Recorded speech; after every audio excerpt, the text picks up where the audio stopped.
नमस्कार, आप देख रहे हैं न्यूज नेशन 81। चलिए रुख करते हैं खबरों की ओर।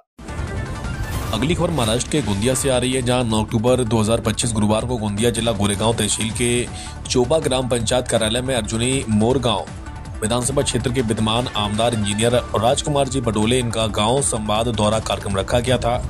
जन कल्याण का निश्चय करने वाले आमदार राजकुमार जी बडोले, वैसे ही चित्रकला जी चौधरी सभापति गोरेगांव, रामेश्वर जी मारवाड़े उप सभापति और भी अन्य लोग जो है उपस्थित रहे। संवाददाता मुमताज अली सैयद की रिपोर्ट। आम्ही सगळेजण या ठिकाणी आलो।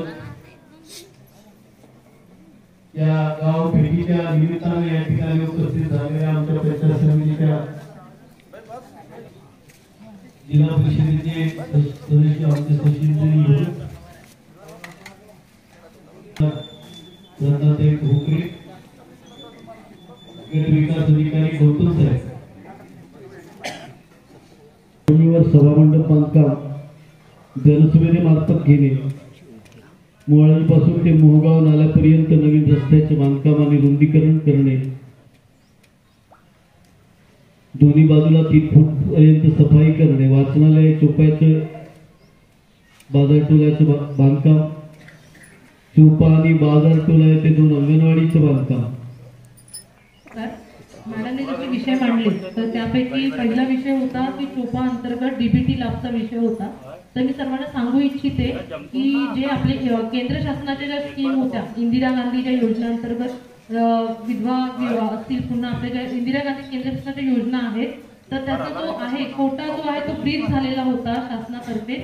त्यामुळे जो लाभ आहे आपल्याला, जे तुम्ही म्हटलात की गेल्या जानेवारीपासून लाभ मिळालेला नाही आहे, ती परिस्थिती मी जाणते आणि आम्ही वारंवार वरिष्ठ कार्यालयाशी संपर्कही साधला होता की पैसे जे आहे ते येत नाही आहेत। तो कोटा जो आहे तो पुन्हा आता म्हणजे ओपन करण्यात आलेला आहे आणि जे विधवा पेन्शनधारी होत्या त्यांना आम्ही संजय गांधी करण्यासाठी डीबीटीचे कॅम्पही लावलेले होते। परंतु जर आपल्या इथे मोठ्या संख्येने डीबीटी होणं बाकी असेल तर मला तसं कळवा मॅडम, आपण एक स्पेशल कॅम्प या गावासाठी आपण अरेंज करू शकतो, त्यावर काही अडचण नाहीये। दुसरा विषय होता 5 ब्रास रेतीचा। तर आता जे महसूल विभागाअंतर्गत जे घरकुल मंजूर झालेले आहेत तर त्यांना आपल्याला प्रत्येकी लाभार्थी 5 ब्रास रेती द्यायची आहे।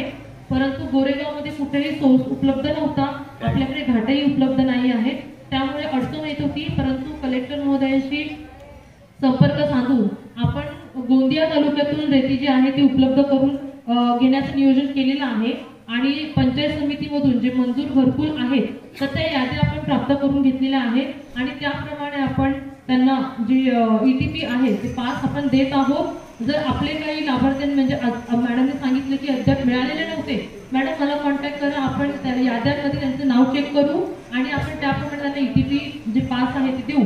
पण